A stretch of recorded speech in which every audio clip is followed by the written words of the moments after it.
people's jobs and the stress people get from their jobs can affect their mental health. And even if it's a case of like, not necessarily like, I think there's lots of jobs that people would leave that they were in 6 months ago. And the things that stop them from leaving are probably many things, but money is the predominant one.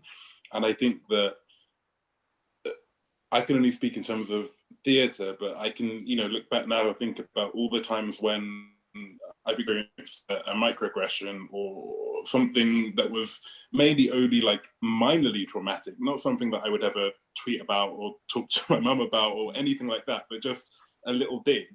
And I think that people get enough of those eventually where they were like, if I did this, if I won the lottery, I would be out of here. None of these people would ever see my face again. And I think that people might not need to win the lottery, they might just not need to have the fear of not having that terrible job that they need to pay their bills, and how much that might free people from their kind of mental trauma and improve their mental health. And I think at the minute, there's this kind of weird thing where people will talk about the positives of the epidemic. And I wouldn't ever go too far as to say there were positives, but I think the fact that people having time off work, even when everything else is going on, can still create feelings of like relief or gratitude goes to show how crazy it was before, that was something where an epidemic would seem like there was a silver lining to it.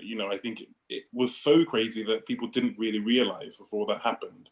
And I think that in this pause, maybe we have enough clarity in our minds about what we would be having to go back to actually think maybe there is something that does need to change drastically.